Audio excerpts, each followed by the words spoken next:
This podcast is brought to you by Red Apron. Everything you need except one key ingredient delivered right to your door for just twice the price of delivery food because you want to pretend you're not a crappy cook.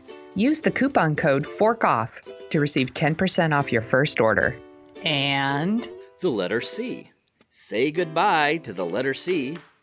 Between K making the K sound, as in kill, and S making the S sound, as in sayonara, C is redundant and worthless. So after this joke, we're going to take C out back and put it out of its misery. what about the ch sound? Oh my God, you're right. Oh my God! Houston, flight is go. Mila, let's go. SPM, safety console.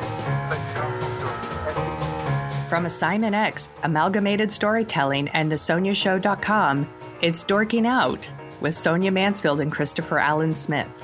Welcome to episode 47 of Dorking Out, a podcast for people who like to dork out about stories and the stories and culture that we love. That means movies and TV, books and podcasts, and everything else, everywhere else, you find stories that interest you. Sonia Mansfield, we've been doing this show for nearly a year, and how is it that I continue to stumble over that sentence? You have not bothered to fix it. That's true. That's how. That is This not my fault. is the TV season review and extra our favorite movies about journalism edition. With me today is my co-host, professional writer and author of The Sonia Show, Sonia Mansfield. Hey there. Hello. With me today is my co-host, Emmy Award-winning filmmaker and recently nominated again for an Emmy, and nerd author, Christopher Allen Smith. 6 nominations and 2 wins, but who's counting? But who's Me. counting? Just you. In this week's episode, the TV networks are unveiling their new fall schedules, so a whole lot of TV shows have been canceled. Did your show make the cut? We're going to talk about that with Peter Brown from Assignment X. In our second segment, we're talking about our favorite movies about journalism. Why? No reason. No reason at all. Reason at all. Nothing's happening at all. And finally, we will end our show with what we're dorking out about this week, including Larry Wilmore's new podcast and which Saturday Night Live cast members should run for president. The field is wider than you would expect. We've got a lot to talk about, so let's get going.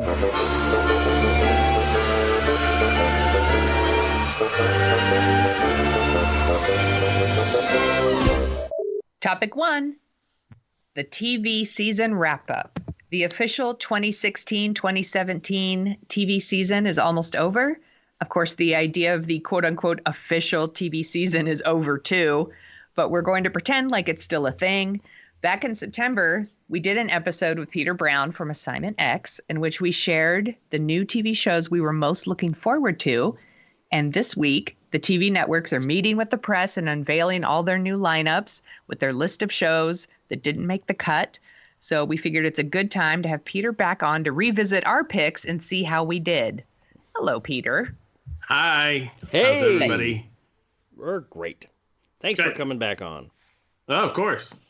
So let's quickly, I'm just going to run down like a bunch of shows that got canceled because I said I would do that. So let's see here. Should we start with ABC? This was kind of a sad one. American Crime was canceled, which is what I hear a pretty good show. The Catch, Conviction, Last Man Standing, which is apparently a sitcom with Tim Allen that was a thing. Dr. Ken. Dr. Ken, Mistresses, Notorious, The Real O'Neills, Secrets and Lies, Time After Time. I think that's one of your time travel shows, Peter. That's right. Yep, that was one of the other ones, yeah. And a show called Uncle Buck, which I never watched. I think they was trying to make it like the movie Uncle Buck. Like, That's right. I'm not positive on that. I'm not positive on that. But isn't that the second? I think that's the second or third attempt. It is. At Uncle Buck, it is. Good Lord. So on CBS, Two Broke Girls, American Eventually Gothic. It'll catch on. Eventually it'll catch on. Eventually it's work. going to stick. That's right. Brain Dead, Doubt, The Great Indoors, On the CW, Beauty and the Beast. I didn't know that was on. Frequency, which I believe is another one of those time travel shows. That is correct. No Tomorrow. Was that a time travel show? Sounds like a time travel show. Let's say it is. Rain and the Vampire Diaries. On Fox, a show called APB. Don't know it. Bones, but that's after like 12 years. So that's right. The Vampire Diaries is choosing to end too. Yeah. Okay. Something called Coupled. Didn't watch that. Making History. Time travel show. Yeah. The wacky time travel show. Pitch, which was is about the first female baseball player, which was one of my picks. Got canceled. Rosewood, Sleepy Hollow. I think that one had been on for a while. And Son of Zorn, which was, I think, my pick for one of the worst new shows I had watched. NBC is Aquarius. Don't forget, Sonia, the biggest news. What? The Simpsons was canceled. No, no, it isn't canceled. I'm sorry. I just wanted to give Simpsons fans out there a brief moment of mortal terror.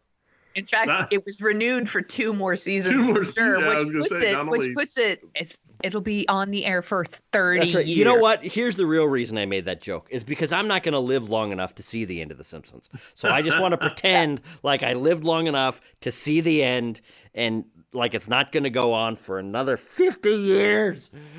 Sorry. I digress. A few more. Aquarius, The Blacklist Redemption, Emerald City, also a show I did not like. Only watched it because I had to do it for the show. Grimm. Is that the Wizard of Oz one? Yeah, I hated it. It's terrible. Patient Zero, Powerless. Awful. I've actually seen that one. And I think that's it for like network stuff. And then for like HBO, like Any Given Wednesday, the talk show is canceled. Girls isn't coming back. The Leftovers isn't coming back. Vinyl was canceled after being renewed. Yes. That's not a good sign.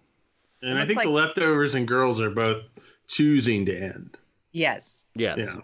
Masters of Sex on Showtime is ending episodes. Roadies, I think that one was actually canceled because nobody watched Roadies. On Netflix, it says here that Bloodline is being canceled after season 3. Yeah, it's coming to an end. Yeah. Yeah. I didn't even watch season 2. Yeah.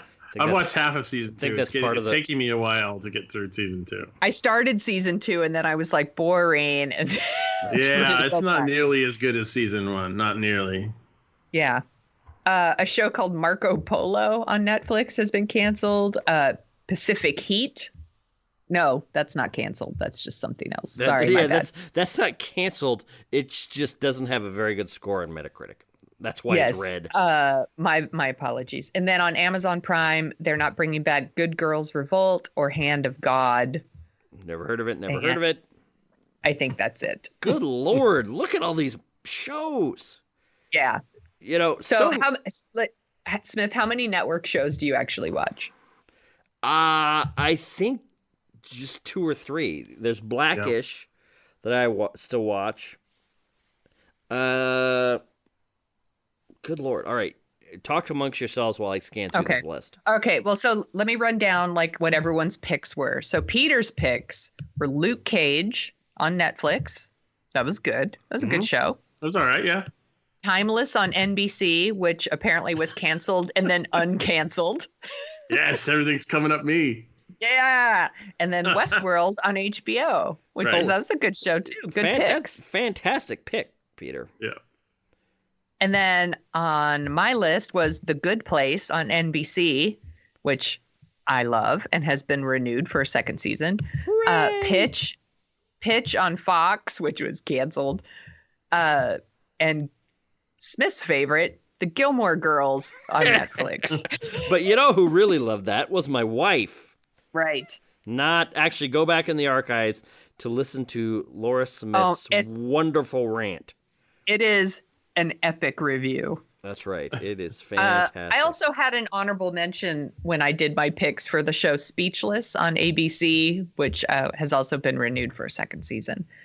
And then Smith's picks were Stand Against Evil on IFC. Have you watched it, Smith? No, I haven't. I already knew the answer to that. No, I want to. I mean to. It was his pick for most anticipated. It was. Didn't watch it. And it still is because I'm Now, still to be anticipating fair, it. It got renewed. It got renewed. It did get renewed. It did. To be fair, Pitch was my most anticipated, and I watched exactly 2 episodes, and I was like, that's pretty good, and never watched it again, which is why it got canceled. Smith's other pick was Star Trek Discovery. Still most anticipated show of 2017. Fall. Apparently, fall of 2017. And then your last pick was The Crown on Netflix, which actually won a bunch of awards this year. That's right, baby. Will definitely be back. So good pick. Hold on, I am going to dig into the Crown's awards while you guys talk amongst yourselves, so I can pat myself on. Because I think did it win the Emmy for best? Or no, wait, it was a Golden Globe, right? Yeah, right. Yeah, it won a bunch of Golden Globes. Yeah. Pow! So Peter actually had a list of things that he was kind of surprised got renewed. Right. Yeah, I am. The first, I was surprised that ABC's Agents of S.H.I.E.L.D. it got renewed, because that show's been wavering for almost since it actually started. Even though it's a Marvel property, they've tried to make the show something and help it tie kind of together to the Marvel Cinematic Universe, but they just they constantly are switching it. I think they did Hydra like the first season, then they did Aliens, and then it was Inhumans, and then Ghost Rider, and then Robots, and they, it's just like too much stuff, and there's no actual like real heroes really, or like a lot of hero stuff going on, so it doesn't like have a lot of there, I guess is the best way. It doesn't fit in very well with anything else. Like you can compare it to like Netflix's like hero shows they have. Like it's all concentrated in one city and in one specific area of the city. Yeah. So like it all works really well together, and they can like kind of interchange. And that's why I think Defenders is going to be pretty good, because they're all kind of in the central area. It makes sense that they're all going to be together. They all actually have powers. They all actually can. They show off the powers when in the show, whereas the Agents of S.H.I.E.L.D. just doesn't at all. And every once in a while somebody will do something, but. So I was kind of surprised it got a 5th season. That's just one of those ones that I bailed on like halfway through the first season. Yeah, we've got to create a term on this podcast for the sheen of pretty boy and pretty girl actors that are always plugged into network shows. And there's just something about that show that has this kind of worried over glossy network executive noted to death vibe to it that I just can't, I try, it's funny, every single season that one comes back, there's a burst of Marvel fanboys saying, oh, it's finally gotten good. Yeah. It's finally good. And and then from what I hear, mainly through Facebook postings from friend of the show Jeff Bond, it's always kind of hit or miss, here or there, not fantastic. Yeah, he's exactly right. Like some episodes are actually extremely good, and then but then the next episode will be extremely bad, and so you're like, what is going on? It's like, do I keep watching this show? And then like they'll have a good episode, and you're like, oh, this is actually okay, and then like next week you're like, want to cancel it again. So you're like, I don't even know what's going on. So I don't know. I just compare it to like the other television Marvel properties, and it's like there's such a difference. Like even though Iron Fist wasn't that great, it still was okay.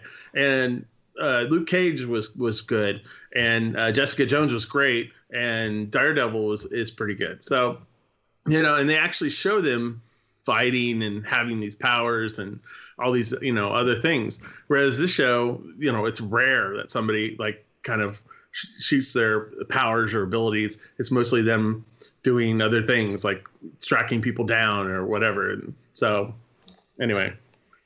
Yeah. So I've completed my quick scan of all the network television shows on our list. Thank you, Metacritic, which we're going to put the list in the show notes of what's being renewed and what's coming back and what's still on the air.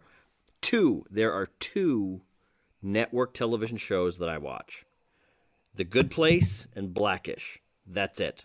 There is Well, nothing. those are good picks. That's the thing. They are good picks, but there is nothing. Like, I'm looking at all these, I'm looking at all this stuff, and there's just nothing on network television. There's just nothing. Yeah. It's amazing. I think I watched 3. Agents of S.H.I.E.L.D., obviously, because that's why I know so much about it. Agents of S.H.I.E.L.D.? Is that Agents about of S.H.I.E.L.D. I have a problem talking. Sorry. shale drilling, crime fighters in the Canada wastelands? No. All right. Sorry. And Gotham, which is the Batman Begins TV show, which is another one that fluctuates between being really good and really bad.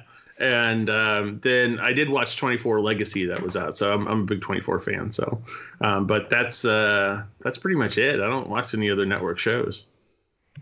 I think my only network shows are The Good Place and Speechless, and sometimes I watch The Simpsons or Bob's Burgers, but not consistently. Like, and it's not because I don't like them. It's just Yeah, sometimes I do. They just don't always. They just don't always make the cut.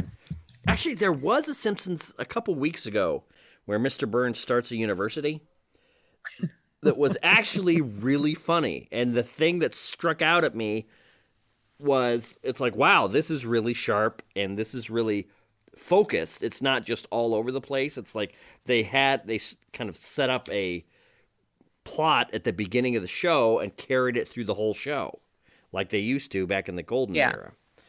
You know what? There is actually, when this is going to start soon, I will watch my secret shame.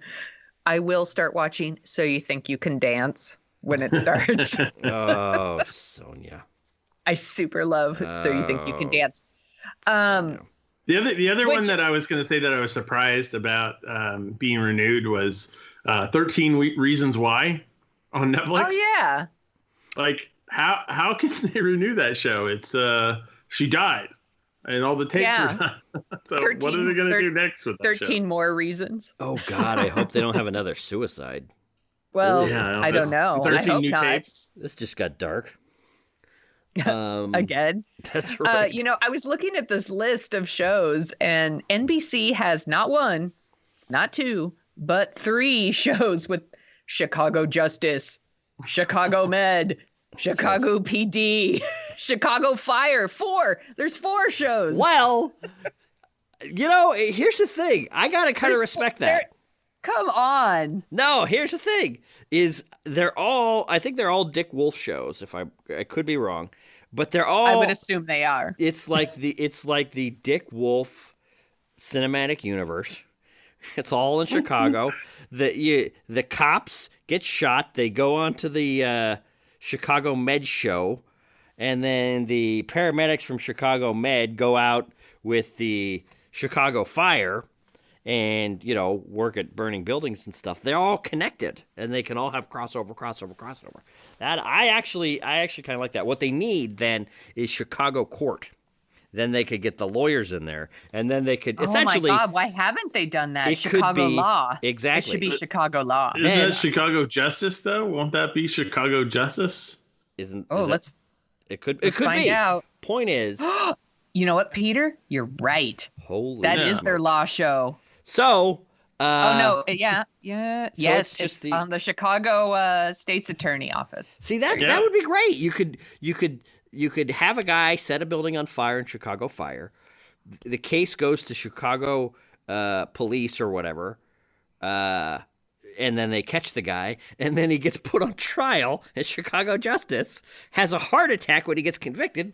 Then he goes on to Chicago Hospital. No, this is perfect. Actually, this is great.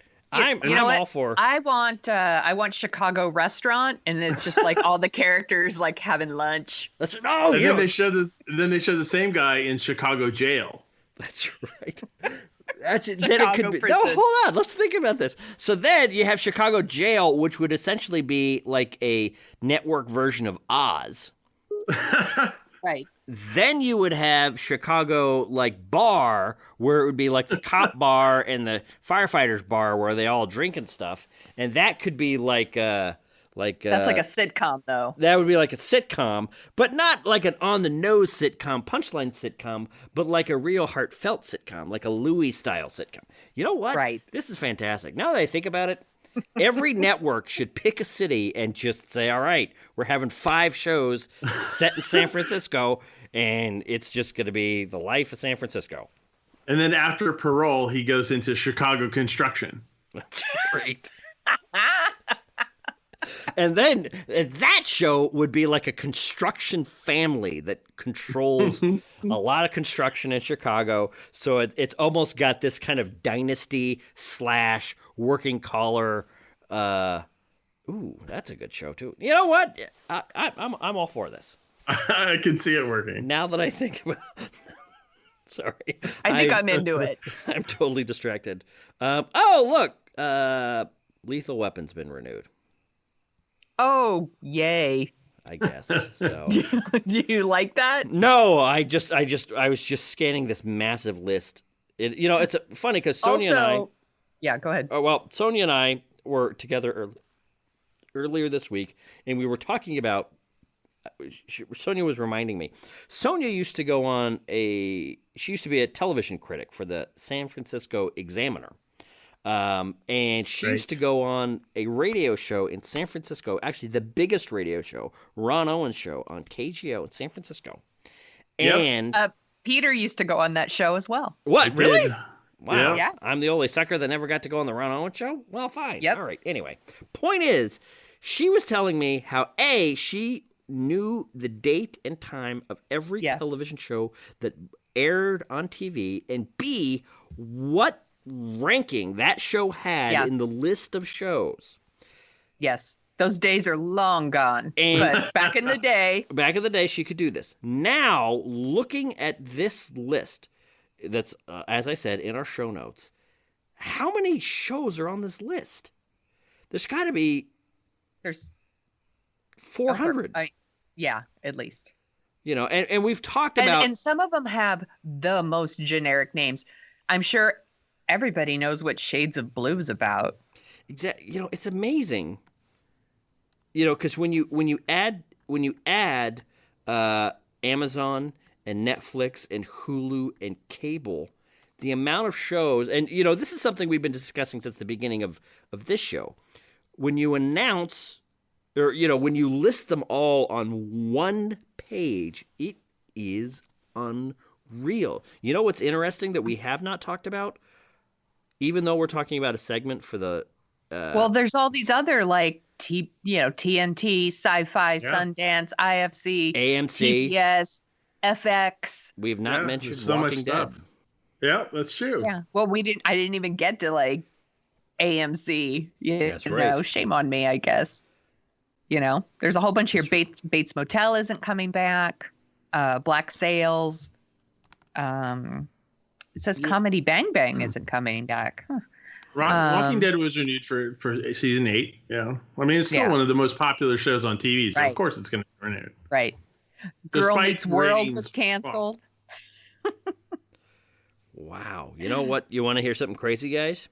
Legion was renewed, so I'm really happy about that. That's good. Yeah, that's a good one. Legion, great show, like amazing show, like really, really Man-Seeking good. Woman was canceled.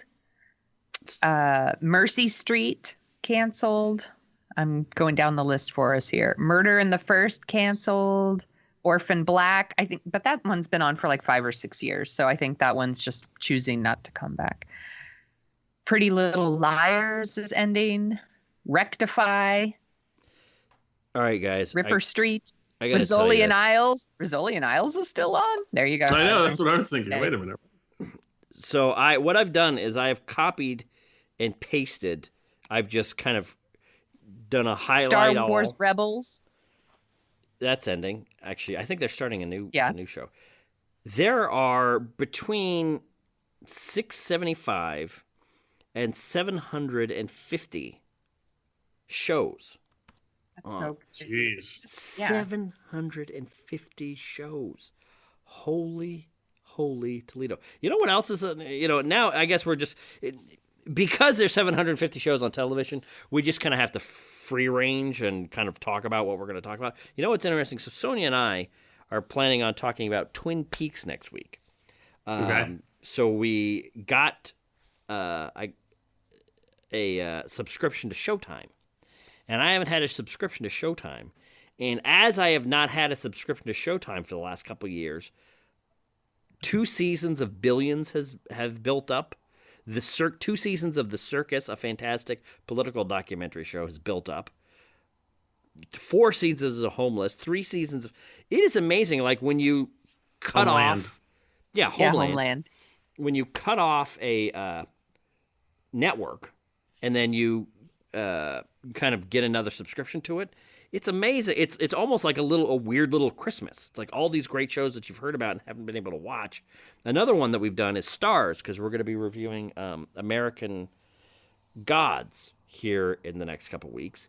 Yes, And heard very good things about that. A, I've heard very good things about it. B, Stars has been cranking out, from what I hear, pretty good shows. Outlander, Ron Moore's show. I think they're 4 or 5 seasons into that show.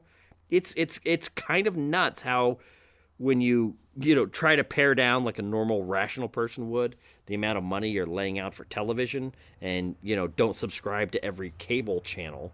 Yeah. When you finally do, it's just like here's 12 seasons of 3 fantastic shows. Have fun for the next whatever. How do movies make any? Why do people even leave their house anymore? I think, and guys were talking about how just the vast amount of things that were canceled or are ending. And I think that kind of goes back to the whole idea is that there's so much good TV out there that unless you like bring it every episode and make it like very good, if not great, like, people aren't going to stick around because there's that other things that they could be doing with their time. And there's so many other shows, like you said, 700 or whatever shows, like, there's great shows out there that they're not watching. I'm not going to stick around and watch Last Man Standing or whatever the case may be, Right. So, well, that was the thing. That was my problem with Pitch. I actually liked Pitch. I thought it was a perfectly entertaining show, but it's not great. And I had, a list of other things that are really great that needed my time. Yeah, exactly. Yeah. I mean, I'm the same way. I have the shows that I like, and if they're wavering, or if I watch one episode and I don't like it, I'm not going to go back to it because I know that there's a dozen, if not more, shows that I would enjoy more. Right. So, I guess with that in mind, quickly, I guess the best, most rational way through this wasteland or this verdant jungle of television possibilities. What are your top 3 shows or three favorite shows of this last television season? Like when you think about what you watched, what sticks with you? Like what are you most excited about? You want me to go first? Sure. Well, right away I'll say The Expanse for sure. Absolutely amazing show. Real science fiction type show. Like you could see this actually happening. Well, beyond maybe not the alien stuff that they brought in this season, but the way that they do the show in terms of science fiction flight and space flight and the division among people in the solar system after they've colonized it. Just an amazing show. Magicians is also another sci-fi show, which is extremely good. That's last one of those ones that's been recommended to me so many times, and I have not watched it yet. Yeah, doesn't pull any punches. Like they like go for it. Like every episode is just a really, really good violent show. It's a violent show. It's a funny show. It's got a lot of dark humor. So yeah, I mean that was just amazing. And then I would say Game of Thrones, just because I'm a fanboy. Sonia, what about you? Well, I would definitely say Game of Thrones as well. I think I love The Good Place. I'm really excited about that one. I think The Handmaid's Tale on Netflix or Hulu is like kind of one of my big faves right now. And this one's really random. I loved every second of Planet Earth 2. Oh, That's interesting. That's an interesting choice. I loved it. I like my husband and I, like every Saturday night, it was on BBC America, and we were like, let's watch Planet Earth 2. We loved it. It was a really big hit in this house. It was just it's beautifully shot, and it was just like a really great way to just kind of tune out the rest of the world for an hour. You know, there's no crazy stories you have to follow. It's just beautiful pictures and animals. yeah. Those are the ones that I threw out off the top of my head. Does your son like it too? Does he like it? You know what? We usually watched it after he went to bed, Oh, okay. but he would watch it, I'm sure. Like if we put it on right now, he would watch Yeah. it. Cool. Smith, what ones are you watching? Well, or your favorites? I am happy to say that I enjoyed The Crown quite a bit, even though, well, you know what it is? The Crown is just an interesting family drama injected with an insane amount of money and imperialism. But other than that, it's a very show that everybody can relate with about sisters and fathers and daughters and how they deal with each other. So I thought that was good. Star Trek Discovery has not premiered yet, so I don't know. Better Call Saul. I'm really liking that show. Yes. It's even though it's kind of, I think everybody is so desperate for it to turn into some crime drama like Breaking Bad, and it's just not. And I don't think it ever will. I think it's the story of Jimmy McGill and his brother Charlie and Jimmy McGill, where we know pretty much the only thing we know about him and how this connects up with Breaking Bad is eventually he becomes Saul Goodman. But that's it. It's just very interesting, and it's 3 or 2.5 seasons in now. It's in the middle of its 3rd season right now, and I love the slow pace it's taking with its storytelling and the comfort it has with just being. It's set in the Breaking Bad universe, but it is almost completely disconnected, even though it has several of the same characters. It's doing its own thing that I'm really liking. I also like in that show that they are taking a similar path with Mike as well. Yeah. Whereas and he was a very beloved character in Breaking Bad, and they've given us like a whole new kind of wrinkle with him in terms of how he became kind of the person we saw in Breaking Bad and how he's so much different in Better Call Saul, and he's kind of becoming that guy.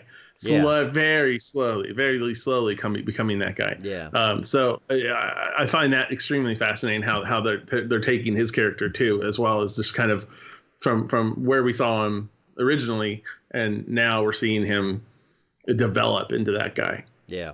Oh, yes. A Series of Unfortunate Events, which has been renewed for 2 more seasons. That was a fantastic show. That was a lot of fun. But now that one thing I wanted to say is, Peter, have you watched any of House of Cards? No. Well, House of Cards is, one of the shorthand ways that it's been described as kind of a West Wing meets Game of Thrones. It's a very dark, bitter, cynical view of American politics, which it was when it premiered 3 or 4 years ago, it was one of Netflix's first big shows. It was very compelling, very fantastic. Kevin Spacey and Robin Wright gave insanely good performances, really compelling, but the show is pitch black in its view of human nature and its view of politics, and I don't know. It's supposed to be coming back here in a week or 2, and I don't know if I'm going to have the stomach for it.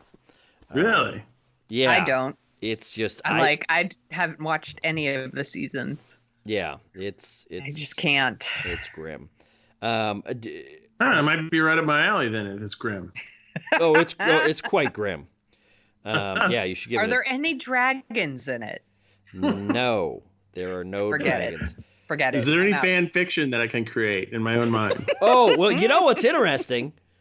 I'm not going to say anything, but I think I would like to read Peter's fan fiction. I think people who have watched the show will know what I'm saying is there's a moment when the show takes a very left fan fiction-y turn, or it seems to, even though it's kind of subtly laid the groundwork. Something happens that you think, what the hell is this? And which is a kind of a fan fiction-y turn. But it's good. It's really good. But it's so grim. Oh, and last but not least, actually a show that just came back to Netflix this last Friday. Aziz Ansari's Master of None, which is a very fun show. Yeah, I need to finish the first season because I really liked what I saw. It's just I haven't finished. Yeah, so I need to make it happen. Cool. All right. You know what I noticed is not on this list that got renewed is X-Files. Yeah, I read that it was coming back though.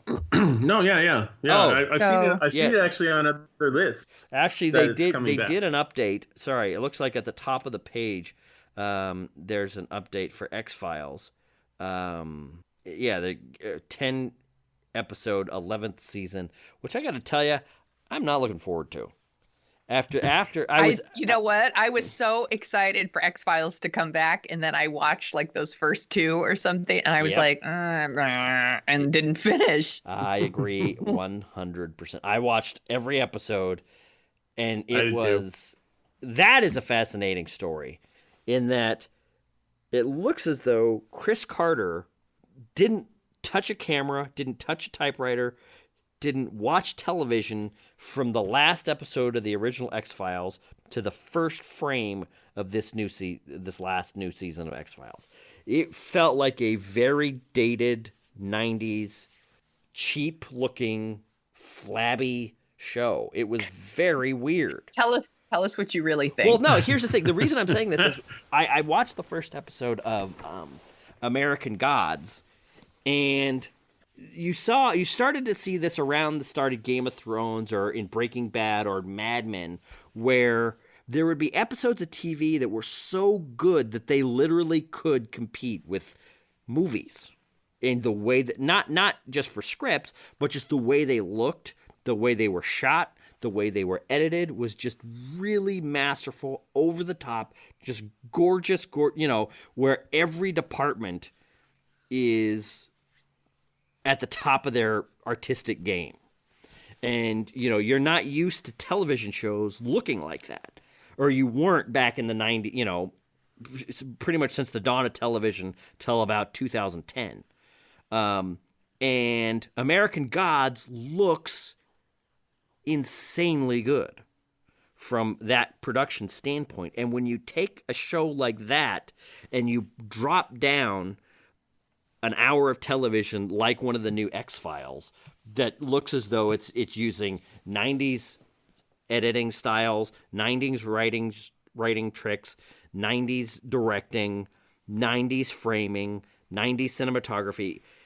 You look at those side by side and it's like, I don't even know how to describe it. It's like night and day. It's like this, I hope we don't get into this when we talk about Twin Peaks next week. But Twin Peaks is a great show, but holy smokes, does it age? That show has aged. And you can't really blame it. But at the same time, if the new episodes are just are made with the same production level as the old episodes, oof. Yeah. So that's a long, rambling way of saying I'm not looking forward to the X-Files. I was just going to say, where can people find Peter on the internet? You can find me at assignmentx.com or Peter Brown AX on Twitter. Cool. Well, thanks for joining us, man. We appreciate it. You're welcome. Thanks for having me. Hey, want more Dorking Out? Yep, You can visit our website at dorkingoutshow.com. you can. And you can like us on Facebook or follow us on Twitter. On Twitter. Do you listen to us on iTunes? Yep. It's cool.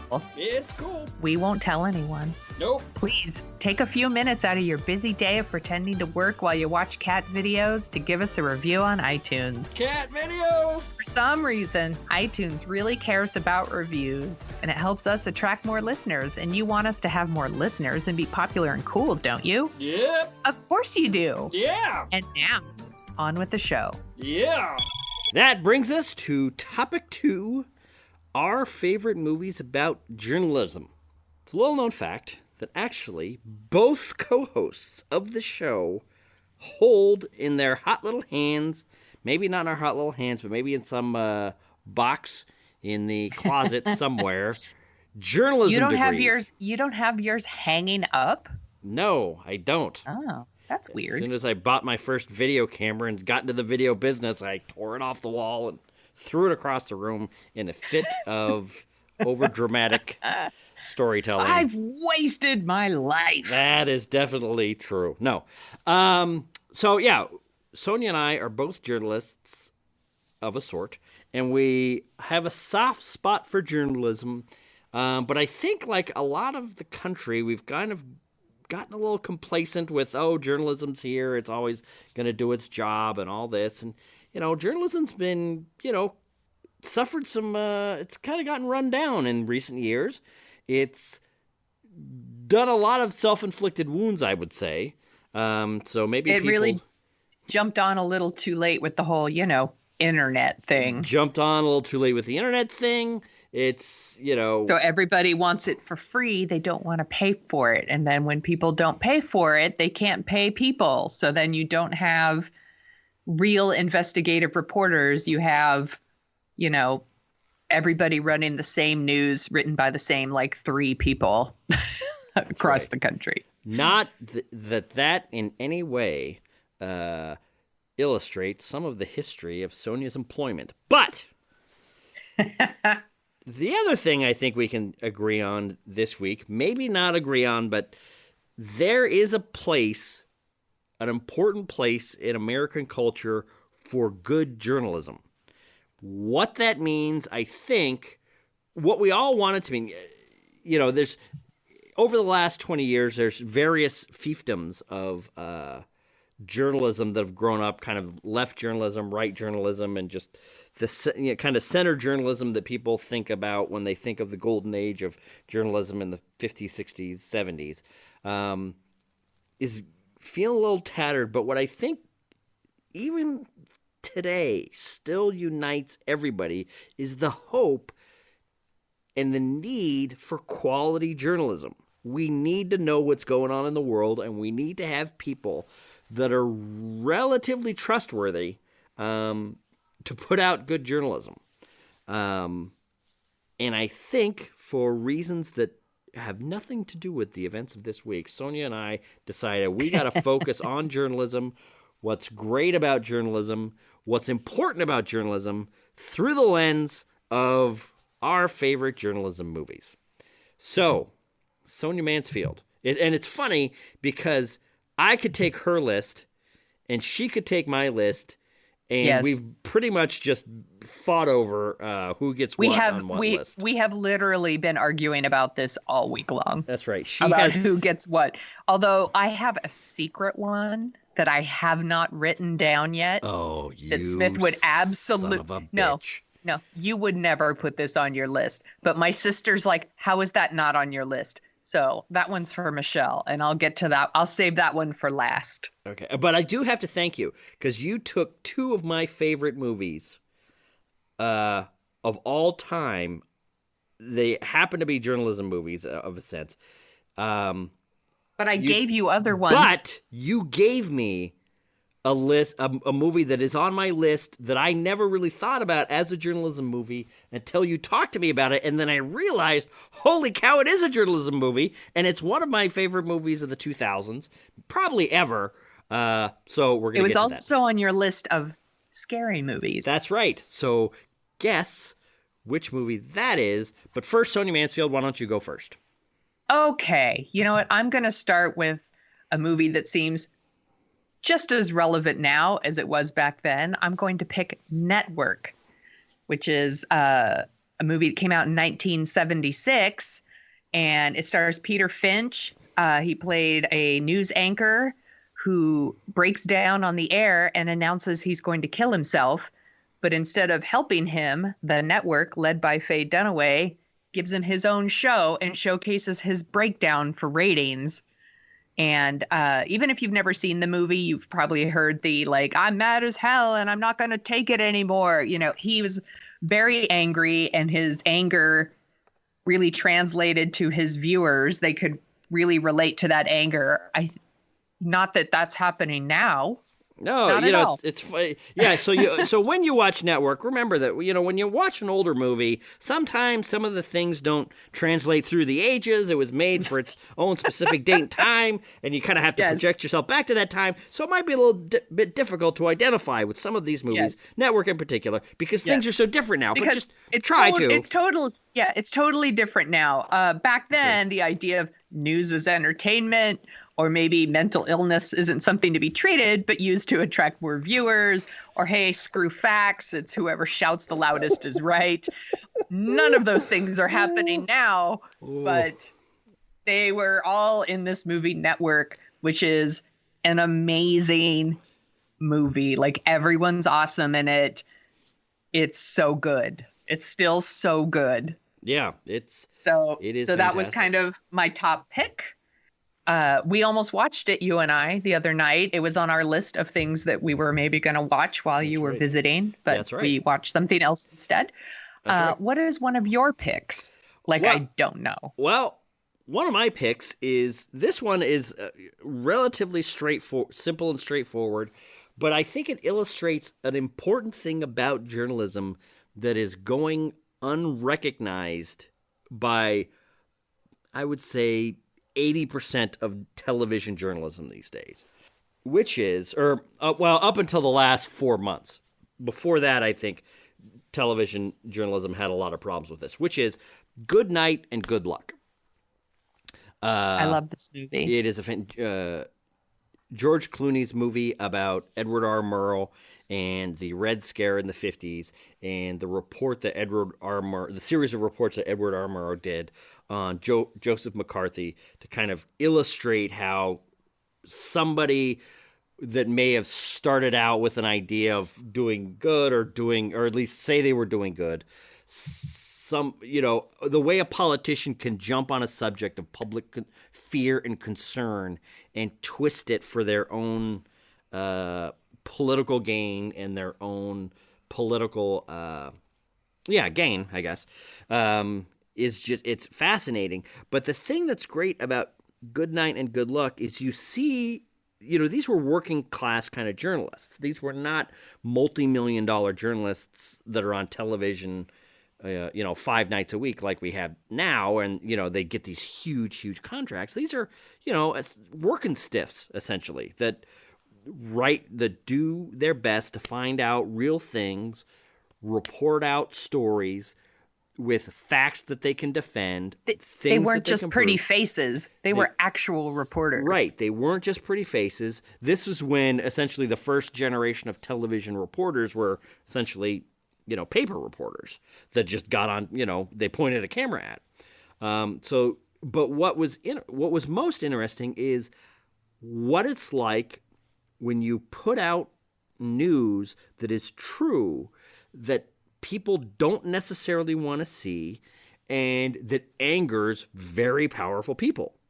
And what you have to do is to, it's unfortunate, but I wish a lot more journalists, and it is easy for me to say, I'll admit, but I wish a lot more journalists would realize this is the business you've chosen.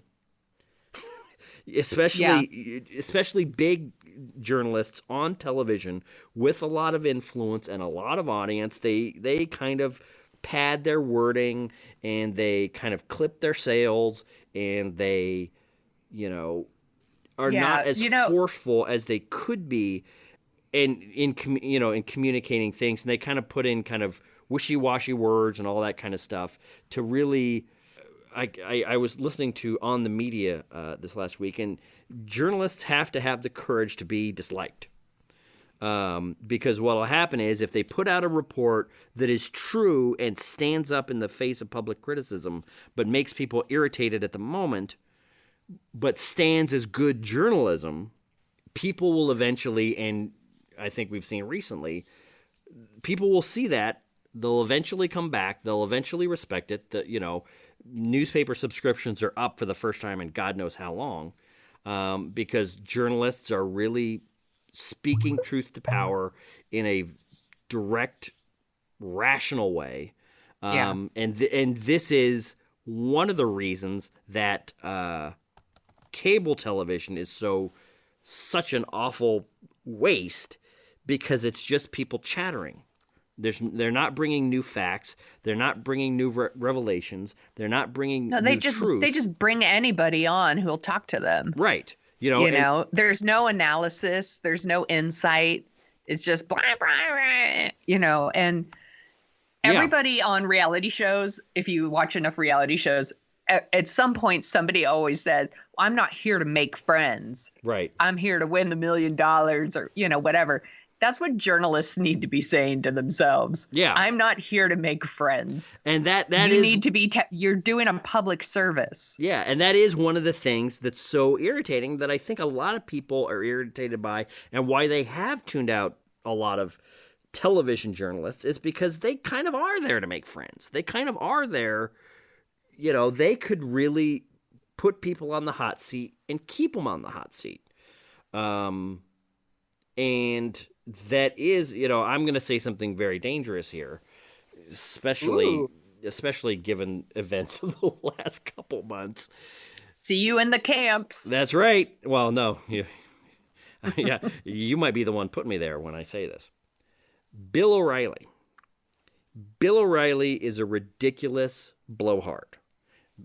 Bill O'Reilly is a yammer about a lot of stuff, but he does one thing that I think accounts for his A, popularity, and B, one thing that I think a lot of journalists used to do. He used to do, that's right. Used to do. Which is, he brings people on his show. He doesn't necessarily do this with his friends, but I have seen him do it with people that you would expect him to be friendly with. He'll ask them a question. They'll kind of give their stock answer where they kind of shift by the question. He'll ask them it again. They'll kind of shimmy out of it again. He'll ask it a third time. They'll kind of half answer it. And then he will say right to their face, you are dodging this question. You are not answering this question. Please answer this question. And he kind of basically, figuratively grabs them by the lapels and says, I'm not letting you off the show. We're not getting out of the segment until you directly answer this question I'm asking you. Nearly everything else about a show is you can throw out and is awful, but I think that is something that journalists need to do. They need to just and one thing you hear about journalists is, and I think Tim Russert talked about this, and I think he might have been right for his age, but I think in this age of professional BSers is. Tim Russert said, well, you ask a politician a question, they dodge it. You ask a politician a follow-up, they dodge it. And then you move on to something else because you don't want to consume the whole hour asking that one question. And the audience will see that they dodged the question, and then the audience will be able to kind of make up their own mind. But I think I think we're in an era where you need to establish A, that they're dodging the question in a more direct way, and B, what they're saying to dodge the question is hokum. I think Democrats and Republicans getting interviewed would not be happy with this, but I think the audience that desperately wants real news and real reporting would love to see this. And also... Well, I think you're seeing it in the town halls. If you watch the footage of the town halls, people ask questions, and these politicians give them a whatever answer that isn't really an answer, and the people are not having it. You can see it over and over. You're right. And one of the things that I have to say I find they're doing the job. They're is I was listening to NPR, that's something on NPR where they were talking about these town halls, and the reporter kind of said something that was pretty condescending, which is, wow, you go to some of these town halls and these people really know what they're talking about, and boy, they really ask these tough questions. They just and I'm thinking the whole time, it's like that's what you should be doing. That's your job. Why aren't you doing that? You know what I mean? It's really crazy. They do all this research. They do this research, and then they ask them tough questions, and then they hold their feet to the fire. Who would have thought that? So, yeah. Anyway. Good night and good luck. There should be someone who does that for a living. That's right. That's a long way of saying Good Night and Good Luck is a fantastic movie. You should watch it. So, yes. Sonia Mansfield. Well, I'm going to take my next pick and kind of tie it into that as well. One of my favorite movies is Broadcast News. 1987 with Holly Hunter, William Hurt, and Albert Brooks. Not only is it one of my favorite movies, it's probably one of my favorite, I don't want to say like a romantic comedy. It's not really a romantic comedy, but it is a really great like romantic triangle. Right. I guess would be a good way to describe it. If you haven't seen it, Holly, news producer, who's torn between her attraction for like a dim but really handsome news anchor played by William Hurt and her smart, like super ethical best friend played by Albert Brooks. I love that it's a romance, but it's also about like the choices she needs to make in her career and where news is going in general. So it's like she's attracted to William Hurt, but he's kind of empty, and it's like, and that's everything she stands against, like for news, she doesn't like news to get, fake and tabloidy, and she wants like the hard hitting serious stuff. And then Albert Brooks is he represents that, like he's the, really smart, serious journalism, right. But she's just can't help herself. She's drawn to like William, they represent these things. And I think it's so good and everyone's so good in it. And it just, one of the things that just always first of all, it's got one of the funniest things ever where Albert Brooks hosts the weekend news. Oh God. And he just breaks out in this like flop sweat that is, I super love Albert Brooks. I think he's awesome in everything he does. And that whole sequence is just amazingly like awkward and he's so great. But there's also a part where he kind of makes his big romantic speech to her, she likes Albert, or she likes William Hurt, and he knows it, and he kind of makes this big speech to her, and he's like just goes on and on and on, and he says he personifies everything that you've been fighting against, and I'm in love with you. And then he says, how do you like that? I buried the lead. And it's like one of those things that like just gets me like in the heart every time. And it's like newspaper humor. Like I buried the lead. Right. I love Broadcast News. I agree with you. It's a fantastic. That was going to be on my list. I was going to talk about the direction. I fought you for it. That's right. I was going to talk about the direction of television news and where it had gone based on that, but instead I used Good Night and Good Luck to go off on my there you go rant. What's your next pick? My next pick, I'm going to put them together because they're so fantastic, and I don't want to say they're the same movie, but they're kind of a movie and its spiritual sequel. I've really, in the last year or two, fallen in love with the idea of the spiritual sequel, which is a movie that is not in any way connected to another movie, but if you kind of put them side by side, it's like they're their own little secret series of movies. It is All the President's Men and Spotlight. Oh yeah, they absolutely go together. And it is just, and these two, All the President's Men, especially this week, you could draw a lot of obvious comparisons and all that. But what's best about these movies is they show what it's like, the world, democracies need journalists. there's a reason that I could be wrong about this. The only private industry written into the Constitution is journalism. Everything else is implied in there. You know, they don't talk about farmers. They don't talk about, you know, I don't even know, gun makers. They don't talk about anything Right. except for journalists, because journalists and the job that a free press does is key to keeping a democracy healthy. And what All the President's Men and Spotlight do is shows you what it's like to take something from not being in the newspaper, people not knowing what's going on, there being important things that affect people's lives that are unknown to, you know, people, and journalists going out, finding a source here, corroborating it with a source there, going, you know, back and forth until they have something that they can prove, that they can defend, that is true, that's not the whole story, but it's enough of a story. It's enough to fill one newspaper story. And just bit by bit, they reveal the truth of some huge, difficult thing.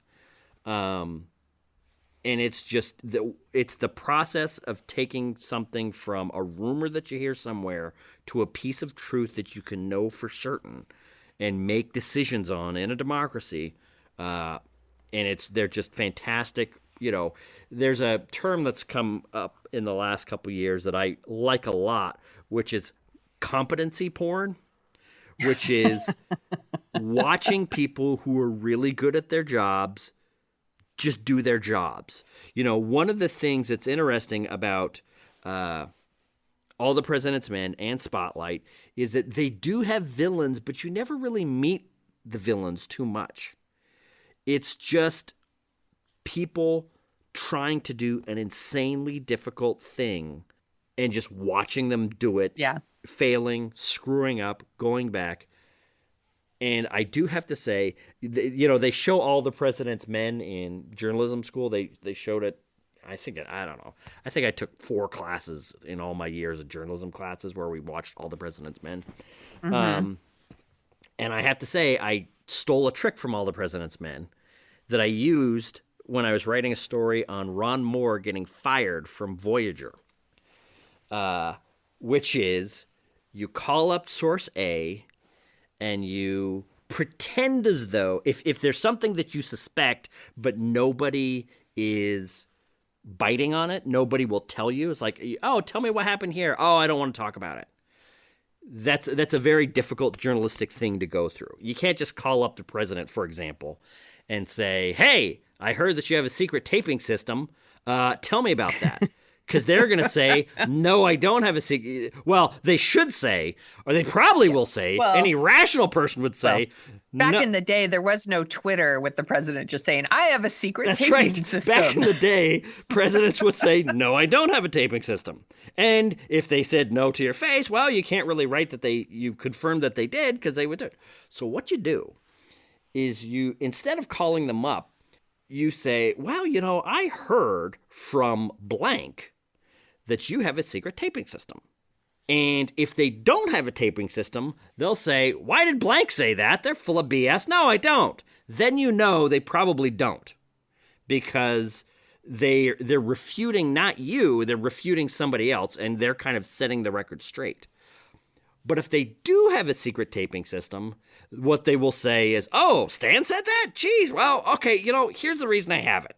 And then they'll explain it to you. If they think somebody that they know has told you this, and you're just calling them not to find out, but you're calling them just to confirm it. And then what you do is once you have source A confirm something, then you go back to source B, in this example, Stan, say, hey, Stan, the president just told me he has a secret taping system.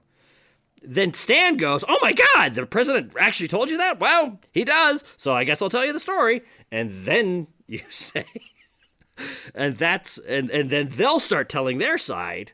And then you go to the third person and say, you know, Stan, the president told me, and Stan told me. the president has the secret taping system. And then everybody, it's kind of like the secret's out.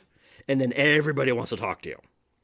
And all right, get on it, journalists. That's right. right. How you're going to take down the president. And actually, now that I think about it,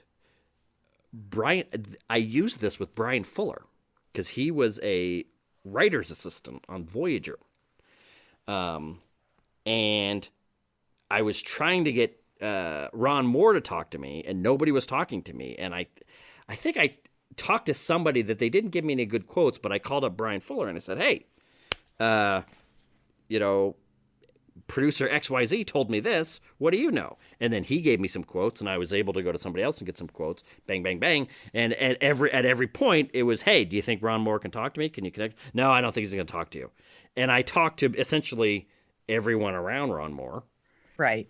And then eventually Ron Moore called me up and basically said, hey, you've been fucking talking to everybody. Talk to me. And then I got the whole thing. And then that website went out of business. So that story that I wrote that I was very proud of and have gone on now for 5 minutes on this show no longer exists. But yay. So you'll never read that story. One of the things I love about All the President's Men and, well, even about like the Watergate scandal in general was it made journalism like so sexy and like it was the thing to do. Right. Like to be a journalist. And it inspired so many people. The reason you probably saw it in so many classes was because these were journalists who were probably very inspired by Woodward and Bernstein and by All the President's Men. And that's why they're showing it in these classes.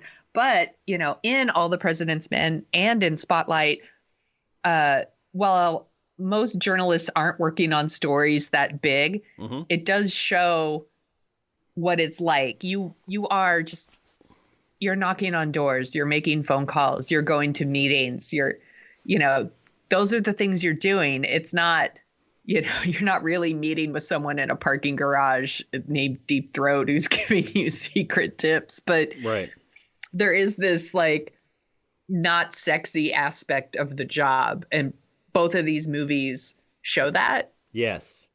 There isn't a lot of running in and being like, stop the presses, I've got the scoop. And, that stuff doesn't happen very often.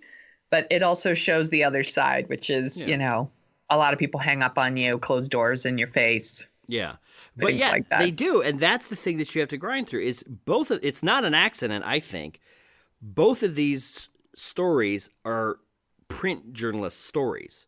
There's an aspect of showmanship and pizzazz that goes into network television that I think has eaten most of the integrity of broadcast news, I should say. And unfortunately, print journalism has just been crushed by the internet ad dive. They should have bought Craigslist when they had the chance, but what are you going to do? So yeah, it's not sexy, it's not fun, but it is essential. And when it's done well, it's a thing of beauty and can literally save the democracy. Yes. So hopefully. Well, it's interesting. You're right.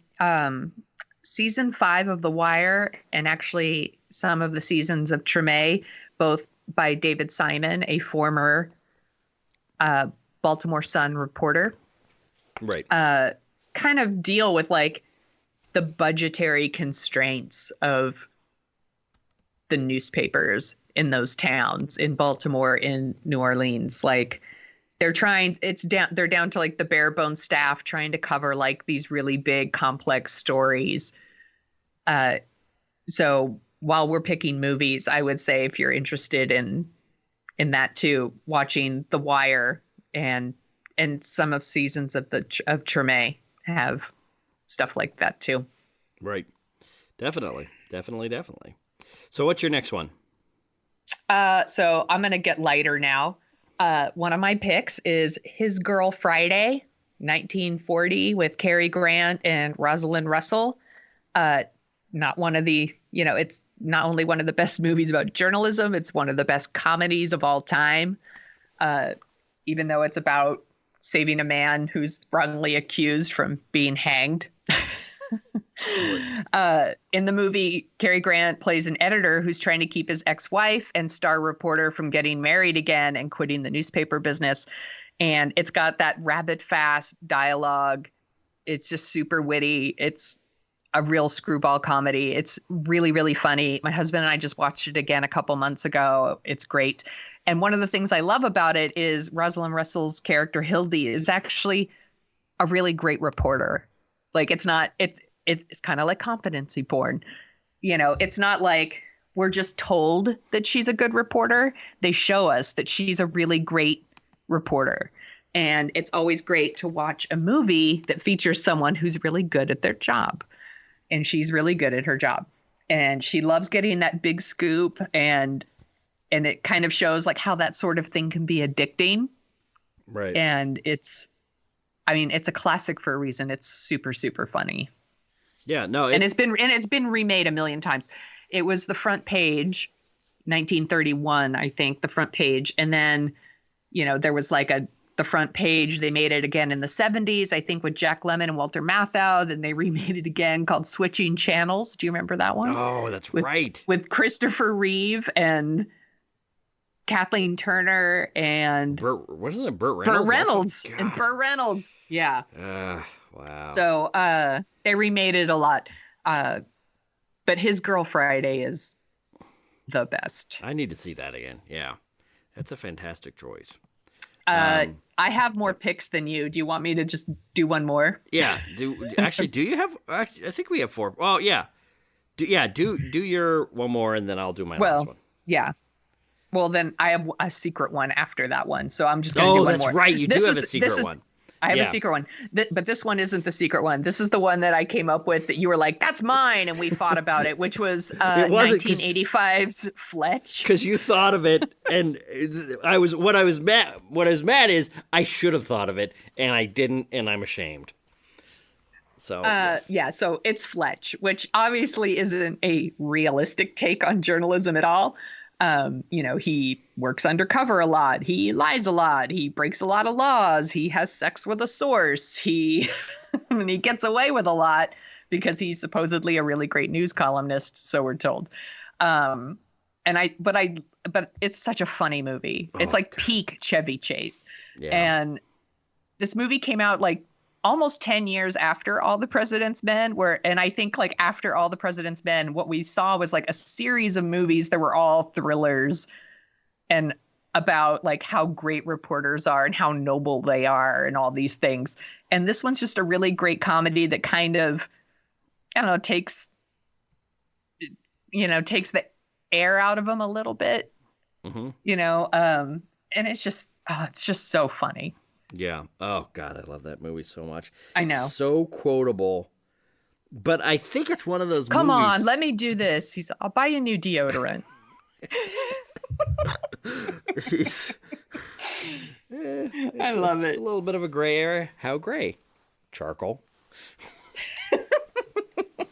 That's the thing is I think it's one of those movies, and I think every generation has a movie like this, where it comes out and it hits, in my case, adolescent guys, but I don't know if it's guys in every generation, but it hits their funny bone in such a way that they just can never let it down or never let it go, and they will quote it. I still quote weird little throwaway lines from Chevy Chase all the time.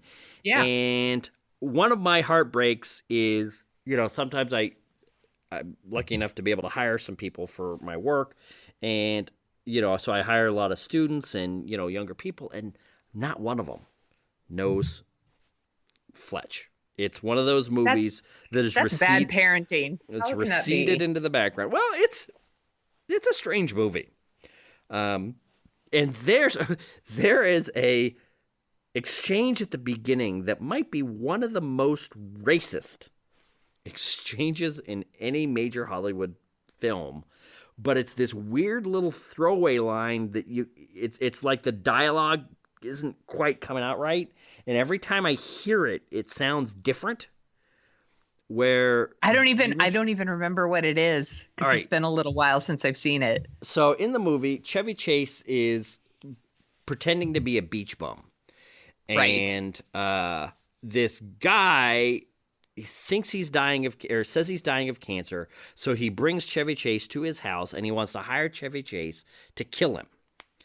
And as they're walking into the house, this guy has a Hispanic maid. And she's walking down the hall, and they're walking past, and she says something like very nice, like, muchas gracias or something. And I think Chevy Chase says, go f*** a taco. Oh. But he says it in such a way that I'm not sure that's what he said. But I don't know. I don't remember. It's a weird line. It's something taco.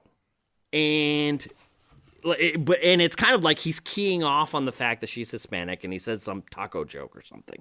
Now, when you watch Fletch Lives, which is one of the worst sequels of all time, there's a lot of weird racial stuff going on in Fletch Lives. So then you go back to the original Fletch and it's like, oh, you know what? This gray area thing that I'm not sure I heard what I heard, but now that I know the context and I know what Chevy Chase is kind of cool with doing, maybe that was racist. Oh, he says pup and taco. What? I'm serious. I looked this up for you. Pup and taco. What? It was a privately owned chain of fast food restaurants in Southern California. Oh. And he says that to her as a response when she says something to him. What a weird. Okay. I'm really glad I looked it up. Okay, yes. I am glad you looked it up because you've solved a 30-year-old mystery, but you started a new one, which is what's puppin' taco? What the hell is that? Why did he say that? I don't know. Anyway, I don't know what to tell you. That's just like some nonsense phrase that he says to her. I guess it would be like, an Irishman walking by you. It says that she says something. She says Buenos Dias. Right, that's what it is. And he replies to her, Buenos Dias, puppin' taco. That's what it says. God, that's weird. It would be like a Scotsman walking by and saying, top of the morning to you. And I would say McDonald's. That's just I don't know what to tell you. I'm just telling you. I looked it up. Okay, you're probably right. Doesn't make any sense to me, but back. All right. Thank you. So anyway, back on topic. Fletch is fantastic movie that I love. Thank you. Thank you for putting it on your list. Yeah. All right. You know what? Go with your. I would like to hold some suspense, and since you have so many honorable mentions in this new secret one. No. I don't need to do the honorable mentions at all. I have my secret one. All right, do your secret one. Oh, put it back. Put the honorable mentions back. Let's put them in the show notes. All right. So, what is your secret? Why do we get to end on yours? Why don't we get to end on my secret one? Oh, all right. My last pick is the 2007 David Fincher film Zodiac, which is I watch it a lot, and now that you've kind of talked me into Zodiac being a journalism movie, it does have a kind of put piece A with piece B and slowly putting together a story that is fantastic. It is the story of Robert Graysmith, a cartoonist for the San Francisco Chronicle, who worked there at the time of the Zodiac killings in the late 60s, early 70s, San Francisco. And his kind of fascination with the case and growing up and how the Zodiac kind of faded away and drifted into history while the cops that were supposed to catch him, got pulled off onto other cases, how the journalists that covered him went off onto other stories, but he was obsessed. It's a story of important, meaningful obsession. And how Robert Graysmith, bit by bit by bit, by getting to know the cops, by gathering all the information, wrote a book which I own, whose name is forgetting me, or I'm forgetting. And he essentially kind of solved the case. He put out a piece of journalism in a book that makes the case that Arthur Lee Allen was the murderer of the people, was the Zodiac killer. And it's and the last, what's interesting about this movie is you see him putting all these pieces together, and this I'm gonna spoil this essentially because one, the movie's been out for 10 years, but B, it's a very different movie than most of these movies where the journalists write the story or the detectives figure out all the clues and they solve it. He kind of solves it, but no one's ever arrested. So the closure is his kind of putting together all the pieces of this insanely complex story to kind of reveal what the truth is.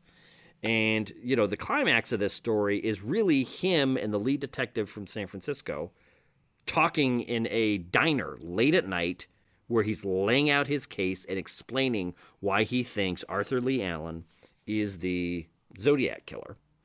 And it's just fascinating. It is such a good movie.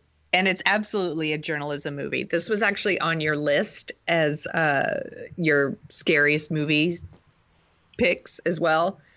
And we were talking about it. And I was like, no, this is also a journalism movie. So it falls on a couple of lists. And I love the newspaper stuff in this movie. Yes. I love Robert Downey Jr.'s character. Well, he's playing a real guy. It feels weird to call them characters, but you know what I mean. Yeah. One of the things that was cracking me up, though, was they're in these meetings, these, I guess, staff meetings or whatever. And it's like all these editors and Robert Downey Jr. and then like the Robert Graysmith character played by Jake Gyllenhaal. And I was like, Right. why is the cartoonist in these meetings? Yeah. But it's still like, it's a creepy movie and really interesting and scary and frustrating. And I love that basically, the Zodiac killer was sending all these letters to newspapers and, newspapers were like running them on the front page. And it's like, is it news? Are they helping him? Are they just like encouraging other people to do the same thing so they could get on the front page of the paper, all that stuff that is so interesting to talk about and think about. And it's an awesome movie. That's a good pick. It is great. And I want to tell one quick Zodiac story that I think has happened since we recorded the scariest movie, which is, so I live in Chico, California, or around Chico, California, and my parents live in the Bay Area. So I have to drive by, I have to drive through Vallejo or near Vallejo, which is one of the places where the Zodiac killed people. On one of the freeways, you can get off. It's called Lake Herman Road, and kind of get gas or whatever. And I've been driving this for 20 years since I went to college in Chico, and only in the last 4 months did I realize, oh, that Lake Herman Road is this Lake Herman Road. It's the same road. So I said, you know what? I'm gonna go online and see like where this place is. Just So the killing site for this is probably 3 miles from this gas station that I go to sometimes. So I figured, you know what? I'm just gonna drive over there and just see what it's like, and it's creepy or whatever. Well, there's a famous thing, or if people who've seen a lot of serial killer movies or whatever, seen some, you hear the thing that killers usually start out by around where they live. They might turn into serial killers that go all over the place, but they usually start out near home. And the Lake Herman killings were the quote-unquote the first Zodiac killings. They're not actually in the movie because no one survived. And David Fincher said that he only wanted to show killings if there was a living witness who could say what happened. Anyway, so I drive up to this place. I park at it's this little turnout on this kind of small road, and it's it's weird because you see the movie and you see the places where people killed. It makes sense or whatever. But this is almost like this random spot in the road where people turn out. But what's interesting is the refinery that Arthur Lee Allen works in is viewable from this place where you turn out. So it's literally like could have been literally on his way home. And he's on his lunch break. He's on his lunch break or something. And he sees it, so he knows this area. So there's a lot of discussion about, especially after the movie Zodiac came out. Well, is Arthur Lee Allen really the killer? Is he really did it? Is, Robert Graysmith, did he really write this thing? Or did he just put a bunch of BS together and put it in a book? What's real? What I know is the first Zodiac killing happened within less than a mile of Arthur Lee Allen's work site. So yes. Take that for creepy. what it's worth, which is, yes, very, very creepy. But Sonia Mansfield, we have waited long enough. What is your secret pick? So, yesterday, I was hanging out with my family, and my sister, who listens to the podcast, hi, Michelle, was asking what we're going to talk about. And I said, we're going to do journalism movies. And she said, please tell me that you're going to put Just One of the Guys on the list. What? And I was like, it has to be on the list. You're right. What? Have you seen Just One of the Guys? Not only have I seen Just One of the Guys, I've seen it in the theater with my parents. Ooh. Aren't you lucky? I watched it a lot on like HBO or something like that. But for people who don't know, Just One of the Guys was kind of yeah, it was a comedy in 1985. I think it was marketed as kind of a like silly sex comedy, but it's not that at all because I don't really remember anybody even really having sex in it. About a teenage girl who's she's constantly dismissed because she's pretty, but she really wants this internship at a newspaper. So she goes undercover as a teenage boy and writes a story about it to get this internship, of course. And I think it's really interesting. I think it's really about like male privilege and like she treated differently because she's a boy instead of a girl. And of course, she discovers more about what she wants. She doesn't just want like the hunky boyfriend or to be pretty and popular. She wants people to respect her for her work and her brain and things like that. But it is a journalism movie. And I was like, Michelle makes a good point. I will put it on my list. But I didn't want to cut anything else from my list. Therefore, I had a secret pick. A secret pick, which I would never have picked. So. I know. Hey. That's great. You know what, though? I haven't seen Just One of the Guys in a really long time. So I don't know how much it stands the test of time. But from what I remember, I really enjoyed that movie back in the day. I mean, I was like 14 when I saw it. So, but she's right. She's right. It is a journalism movie. No kidding. All right. Well, with all of that, we've given you a lot of movies and a lot of television episodes to watch. Go enjoy. And now, on to what we are dorking about this week.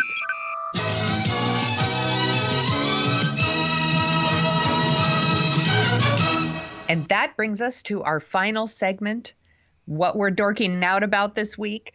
We have a really good one right after mine, so I'm just going to go really fast. I got really, really excited when I heard that Larry Wilmore is going to be hosting a new podcast, and it came out last week, and I haven't had a chance to listen to it yet, but it's called Black on the Air, and I was a big fan of his show on Comedy Central, so I'm really excited that he has this, and I will definitely be listening this week. I have subscribed. It is going to be my thing. Did you like Larry Wilmore? I love Larry Wilmore. I was not a huge fan of the show, but I can't tell.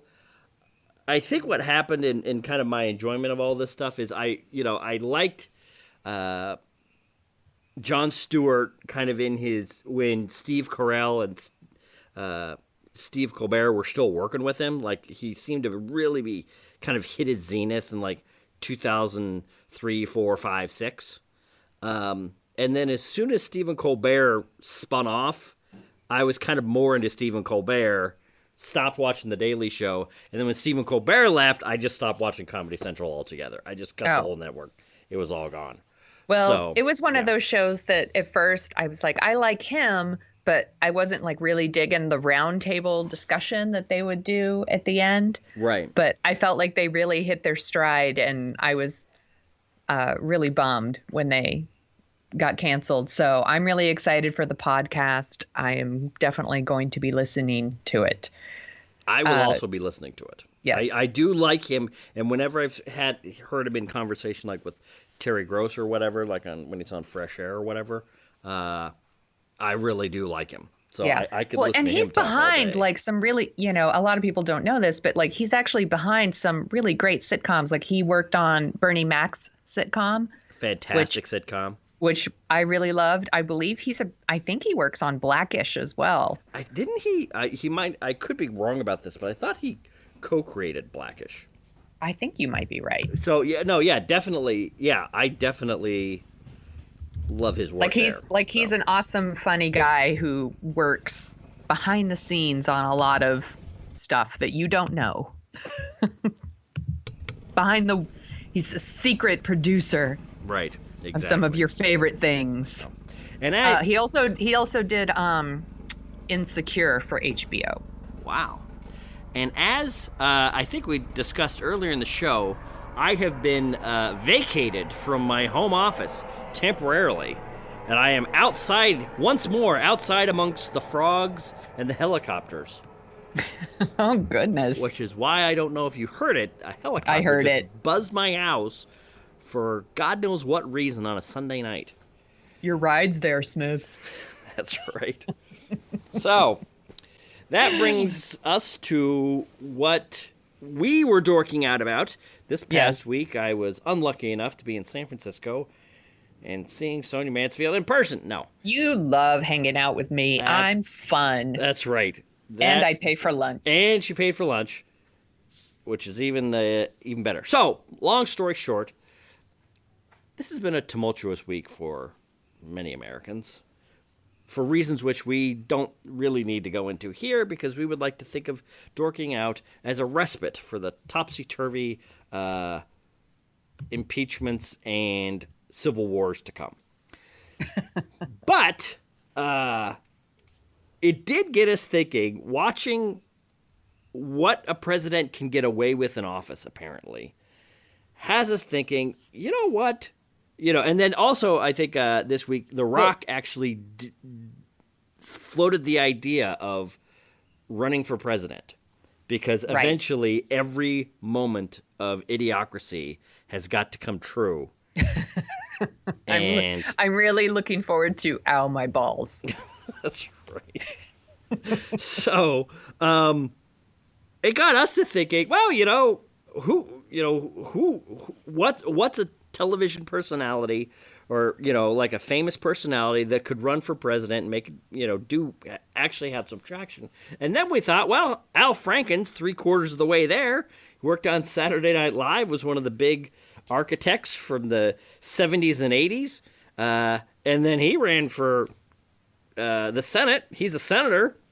In fact, and he's a really good one too.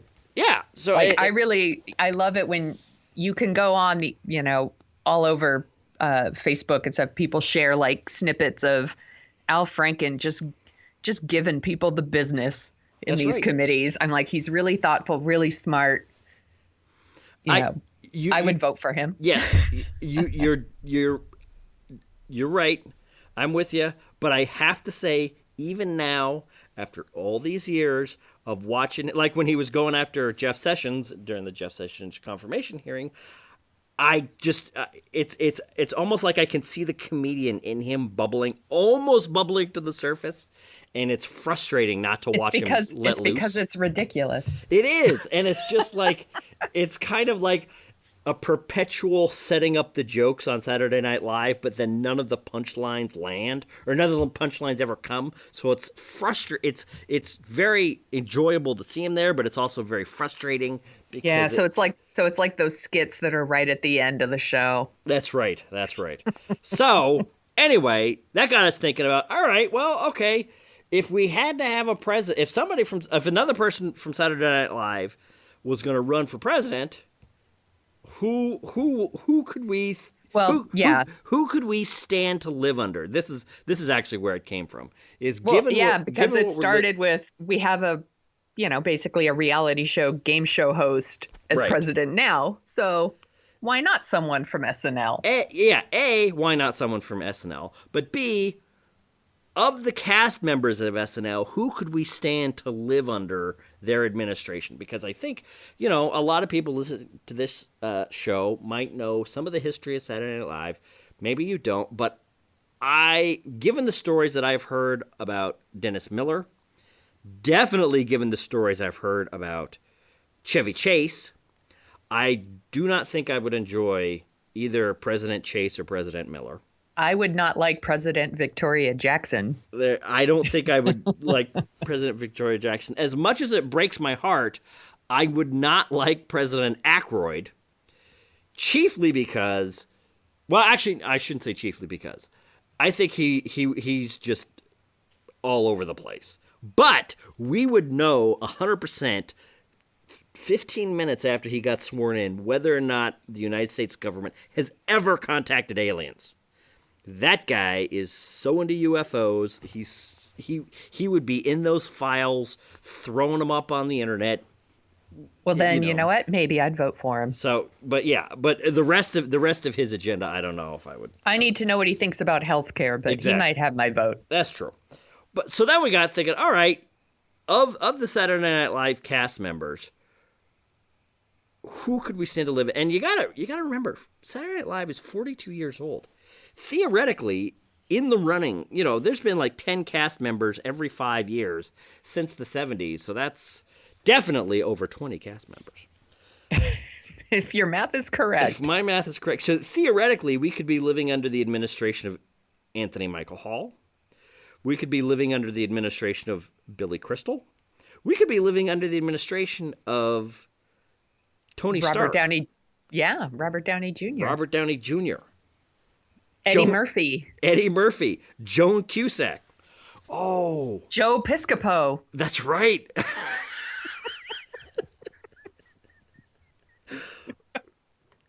Now, he's not busy. He could totally run for president. I don't know. Now, here's the thing. I'm sure we have conservative listeners. I'm sure we have liberal listeners. So you might be thinking, here these guys are. I don't know anything about Joe Piscopo. That's right. Here they are again doing thinly veiled jabs at our current president. What a couple of liberal jerks. However, I think we can all agree. I am a liberal jerk. They're right about me.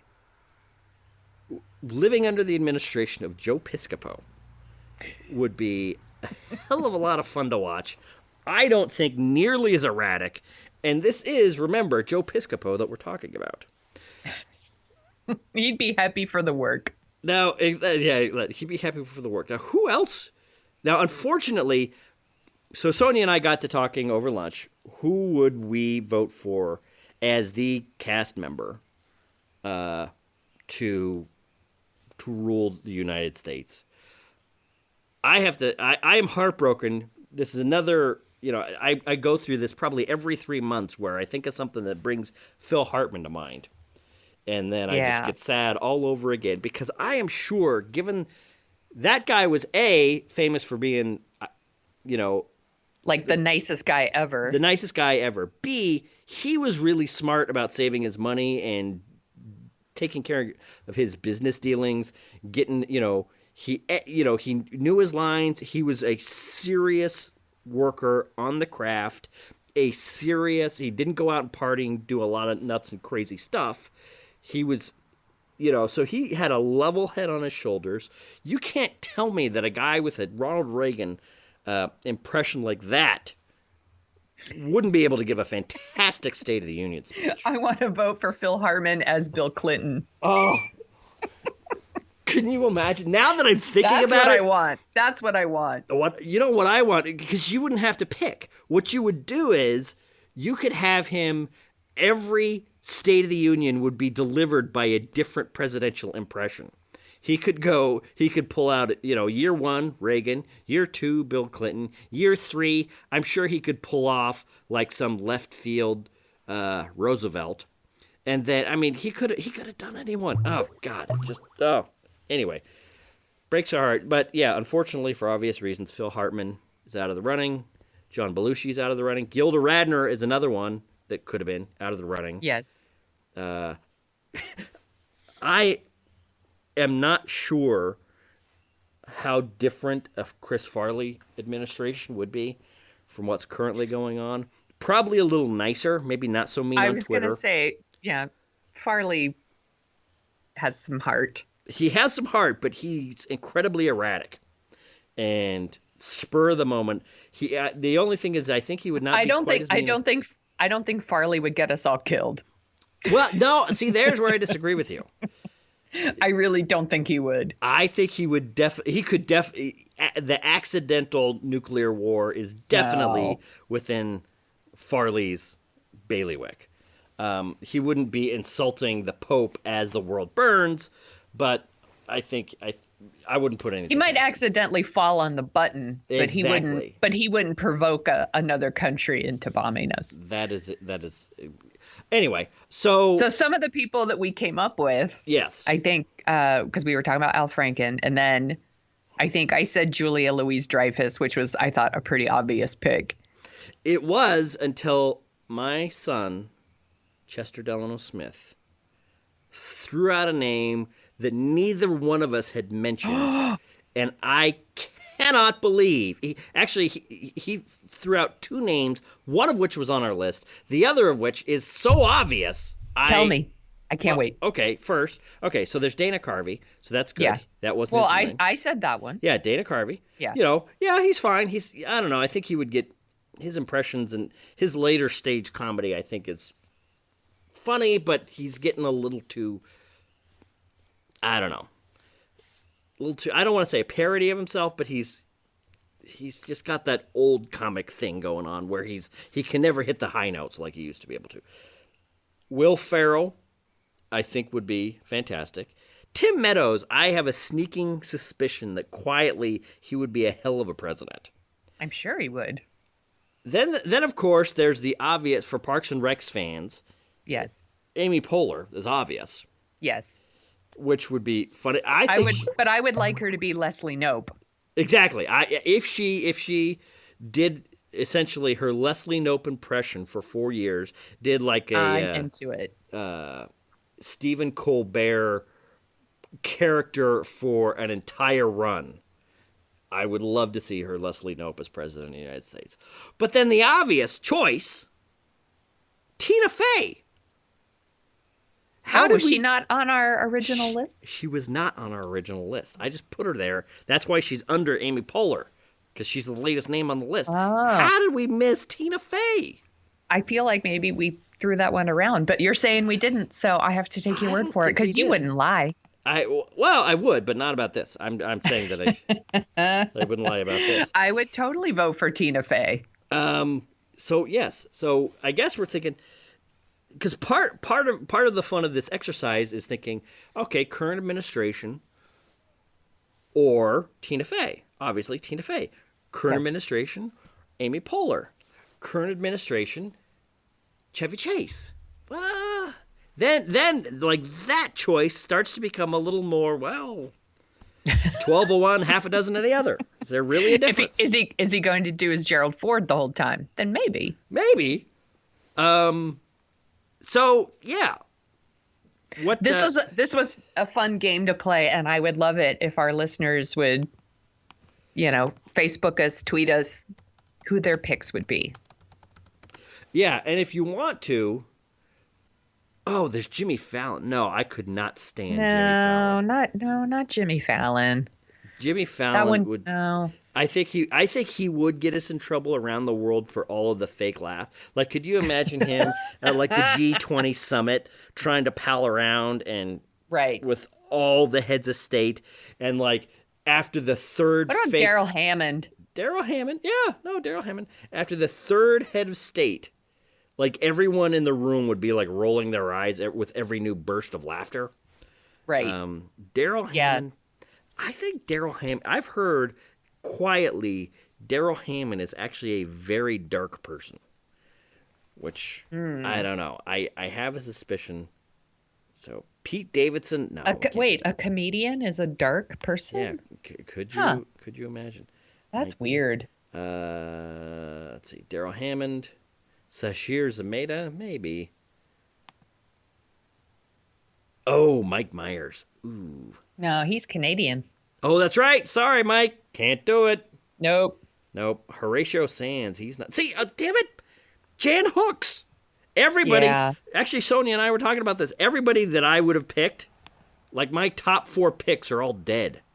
Way to end the show on a bummer note. Sorry. Smith. Well, at least we are not living under the second term of President David Spade. So, where snark is the first language. oh, wait a minute. It is staring us right in the face. Conan was a background player.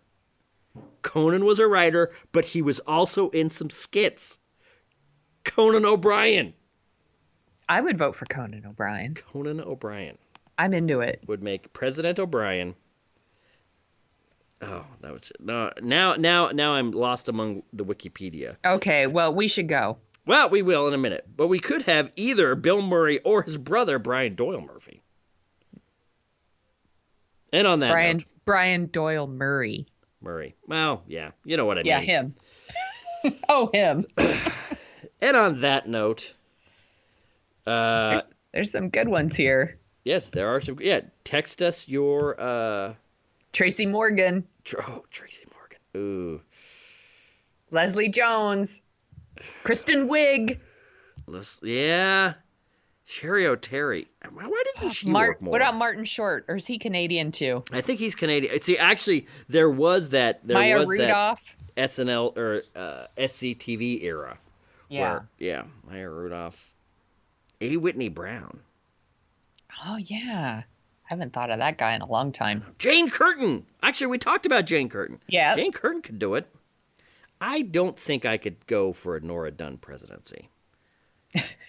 Not to be a jerk, but I don't know.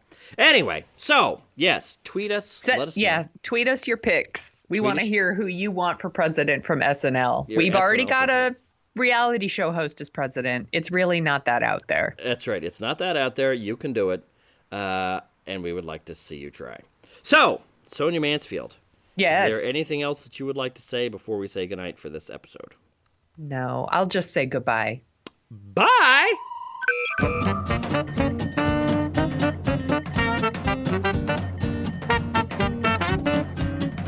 The Dorking Out Show is on Twitter at Dorking Out Show, where you can find Chris at Jet Jurgens and Sonia at The Sonia Show. You can read about Sonia's random adventures at thesoniashow.com and track the slow and creeping progress of Chris's novel and his other hijinks at jetjurgens.com. You can find out more about the Dorking Out Show at dorkingoutshow.com. While you're over there, you can support us by giving us a review on iTunes. We have a handy-dandy iTunes link to whisk you right back to 2007, where you can leave your review and 5-star rating in iTunes. We'd do it for your podcast. Want to dork out even more? Well, you can sign up for our newsletter, where you'll get all the headlines we use as fuel for the show. That's it for this week. Thanks for listening.